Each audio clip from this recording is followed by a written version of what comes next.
Now it's time for Lefties Losing It. Let's start with a little sophistication, a little bit of art, some highbrow enlightenment. No, I'm just kidding. This is Lefties Losing It. We're about to marvel at modern art, and there's nothing beautiful or profound about any of this.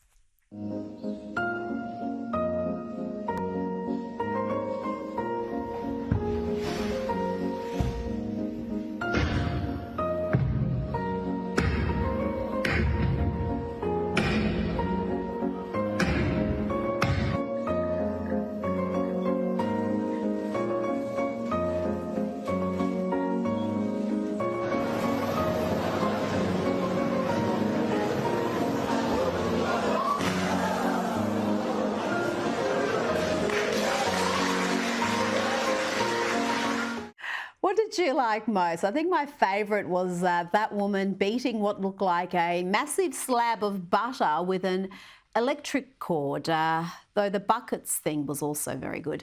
But this next example of modern art is really going to get you thinking.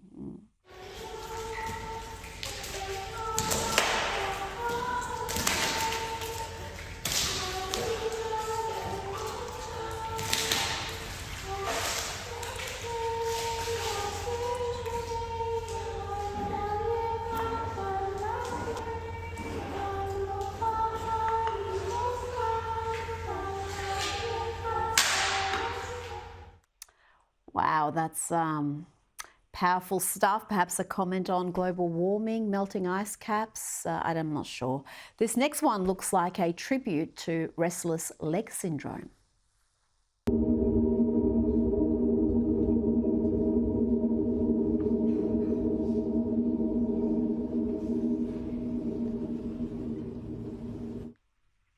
Okay. For this next one, I do suggest covering the children's eyes.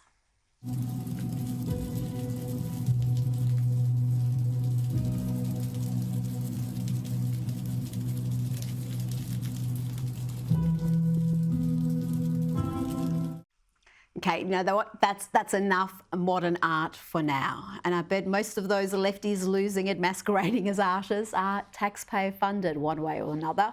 Now to Melbourne, Australia, where anti-Israeli protesters are sharing videos of themselves harassing folks minding their business, just having a snack.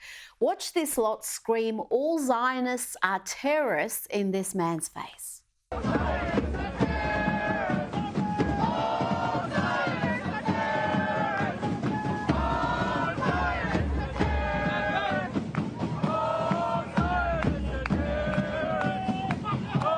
Now to the US, and this baseball crowd has no time for pro-Palestinian protesters using America's pastime to push their political agenda.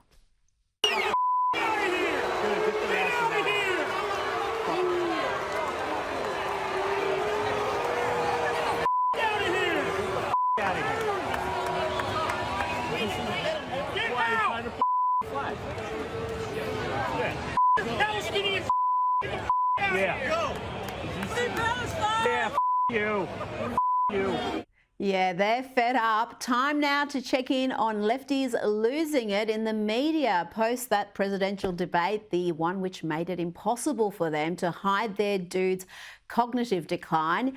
Yeah, after this mess, it's hard to pretend talk of Biden's befuddled state is some sort of right-wing conspiracy or due to out-of-context videos. Move until we get the total ban on the total initiative relative to what we're going to do with more Border Patrol and more asylum officers. President Trump? I really don't know what he said at the end of that sentence. I don't think he knows what he said either. Look. There were a lot of startling moments in this debate, including Biden's 15 lies and regurgitations of debunked myths, from the fine people lie to suckers and losers lie. But one moment that hasn't got the coverage it deserves is Biden's bizarro claim that women in America are being raped by their in-laws and their sisters. Look, there's so many young women who have been, including a young woman who just was murdered, and he went to the funeral. The idea that She was murdered by an immigrant coming in. They talk about that, but here's the deal: there's a lot of young women are being raped by their in-laws, by their spouses, brothers and sisters, it's just ridiculous, and they can do nothing about it. And they try to arrest them when they cross state lines. Thank you. There's a lot of young women being raped by their in-laws and brothers and sisters, and they try to arrest them when they cross state lines. He just said that. Whatever concoction of drugs they had him on, it did not work as planned. And he was thoroughly confused, not just when he gave what should have been well-rehearsed answers, but also when Trump was talking. From prisons, people that are from mental institutions, insane asylum, terrorists. We have the largest number of terrorists coming into our country right now, all terrorists, all over the world, not just in South America, all over the world. They come from the Middle East, everywhere. All over the world, they're pouring in. And this guy just left it open. And he didn't need legislation because I didn't have legislation. I said, close the border. We had the safest border in history. In that final couple of months of my presidency, we had, according to Border Patrol, who is great, and by the way, who endorsed me for president, but I won't say that, but they endorsed me for president. Brandon, just speak to him. But look. Brandon, just speak to them. I just love Trump casually dropping a Brandon in the debate. And post-debate, the very folk who are regularly featured on this segment for losing it on their various programs were waking up to the reality that Biden's cognitive decline could no longer be hidden from their audience. Here's one of those lefties losing it, MSNBC's Joy Reid.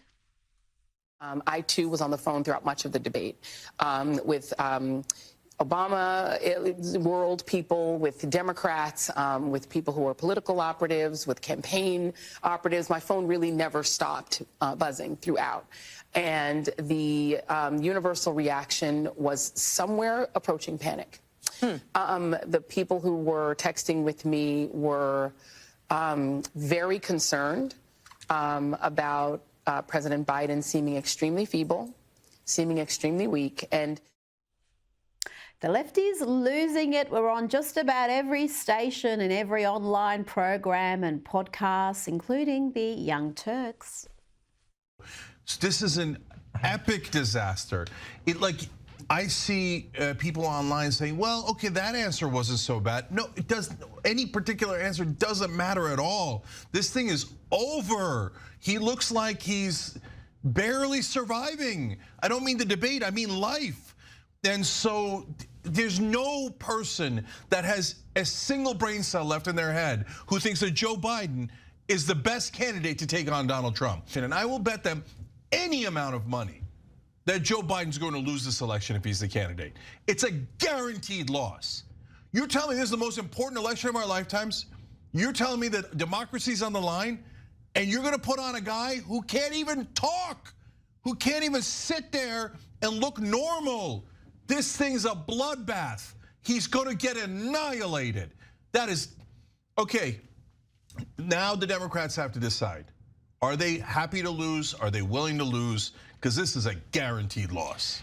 This is so much worse than my worst nightmares of what it could be like in every way. Oh, it's so fun. And there were more lefty tears on CNN. He's doing the best that he can, but he had a test to meet tonight to restore confidence of the country and of the base, and he failed to do that. And I think there's a lot of people who are going to want to see him consider taking a different course now. We're still far from our convention, and there is time for this party to figure out a different way forward if he will allow us to do that. Yeah, about that, I don't think Jill's going to allow it. She's the one who seems to be calling the shots, and she's telling Joe he did great. Joe, you did such a great job. You answered every question. You knew all the... And let me ask the crowd, what did Trump do? Why? Yes. Did you see how bewildered old Joe looked even in that clip? And watch his face in this one as Jill gaslights the crowd. I saw in him then the same character that I see in him today. And even though he has faced unimaginable tragedies, His optimism is undaunted. His strength is unshakable. His hope is undeterred.